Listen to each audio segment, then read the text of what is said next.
Маршак, мальчик из села Поповки, среди сугробов и воронок, в селе разрушенном дотла.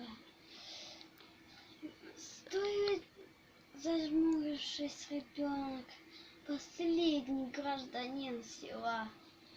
Испуганный котенок белый, остатки печки и трубы. И все, что это уцелело от прежней жизни и избы. Стоит белоголовый Петя и плачет, как старик без слез. 3 года прожил он на свете, а что узнал и перенес. При нем избу его спалили, угнали маму со двора, и в наспех вырытой могиле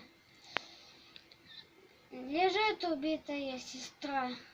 Не выпускай, боец, винтовку, пока не отомстишь врагу. За кровь, пролитую в Поповке, из ребенка на снегу.